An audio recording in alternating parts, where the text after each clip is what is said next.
Question number 4 देखिए, right each of the following decimal in expanded form. इसको भी क्या करना है, एक्सपेंडेड फॉर्म लिखना है। जैसे हमने क्वेश्चन नंबर 3 में प्लेस वैल्यू किया था, सेम एज इट इज़ क्या होती है एक्सपेंडेड फॉर्म में, सेम उसी फॉर्मेट में हमें क्या करनी है, लिखनी है।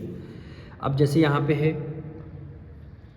87.56 यानी 87.56, तो इसको कैसे हम लिख लेंगे, 8 है तो 8 के बाद 1 डिजिट है तो 0 लगा दिया, प्लस 7 को हमने लिख दिया। अब जैसे ही हम डेसिमल के बाद डिजिट 5 लिखते हैं तो 5 डिवाइडेड बाय कितना कर देते हैं, 10 कर देते हैं, प्लस अब यहाँ 6 है, 6 को एज इट इज़ लिया, यहाँ पे 10 किया था, यहाँ पे क्या कर देंगे, 100 कर देंगे। तो ये क्या हुई, एक्सपेंडेड फॉर्म ही, और यही क्या हो जाएगी, प्लेस वैल्यू भी हो जाएगी। तो इसीलिए क्वेश्चन नंबर 3 में आपसे प्लेस वैल्यू पूछा गया और क्वेश्चन नंबर 4 में एक्सपेंडेड फॉर्म आपको वो लगे करने के लिए। अब इसका सेकंड पार्ट देखिए, 562 है तो 500 है, 5 के बाद कितने 2 डिजिट हैं तो 2 0 यहाँ पे आ जाएंगे, प्लस यहाँ पे 6 है, 6 के बाद 1 डिजिट है तो 1 0 आ जाएगा, ठीक, और प्लस 2 बचेगा केवल, तो 2 को हम एज इट इज लिख देंगे। अब प्लस, अब डेसिमल के बाद 1 आया, डेसिमल के बाद जैसे हम जाएंगे डिवाइडेड बाय 10 कर देंगे, 1 डिवाइडेड बाय 10, फिर दूसरा वैल्यू 7 है, 7 डिवाइडेड बाय क्या कर दिया, 100 कर दिया, 7 डिवाइडेड बाय 100 कर दिया। अब इसका सेकंड पार्ट, थर्ड पार्ट 25 है तो 20 + 5 हो जाएगा, 20 + 5, इसलिए 25 हो जाएगा 20 + 5, क्योंकि 2 के बाद 1 डिजिट है तो 1 0 आ जाएगा, प्लस 5 है, 5 को एज इट इज, प्लस अब डेसिमल में 1 डिजिट 6 है तो 6 लिख दिया, डिवाइडेड बाय क्या हो जाएगा, 10 हो जाएगा,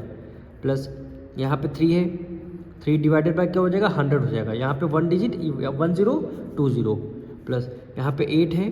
तो 8 डिवाइडेड बाय कितना हो जाएगा, 3 0 हो जाएगा, डिवाइडेड बाय 3 0 हो जाएगा। अब इसका फोर्थ पार्ट देखिए, 13 है तो 13 कैसे लिख देंगे, 10 + 3, 10 + 3 लिख दिया। अब यहाँ पे डेसिमल बाद जैसे डेसिमल बाद 4 है तो 4 और डिवाइडेड बाय कितना कर देंगे, 10 कर देंगे, प्लस 9 बचेगा, 9 डिवाइडेड बाय यहाँ पे 10 किया था, यहाँ पे 1 0 इंक्रीज कर देंगे, 100 कर देंगे, प्लस अब यहाँ पे 6 हो गया तो 6 यहाँ पे 2 डिजिट, यहाँ पे 3 0 आ जाएंगे,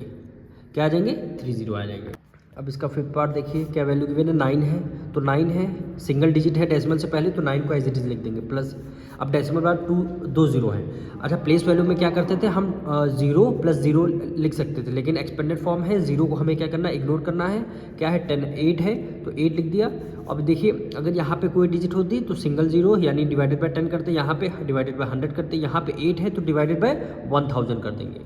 डिवाइडेड बाय 1000 कर देंगे। अब इसका सिक्स पार्ट देखिए, यहाँ पे क्या है, 324 यानी 3 के बाद कितने डिजिट, 2 डिजिट है तो यानी 2 0 आ जाएगा, प्लस 2 है, 2 के बाद 1 डिजिट है तो ये सिंगल 0, और प्लस है 4 है तो 4 लिख दिया, प्लस अब 3 है,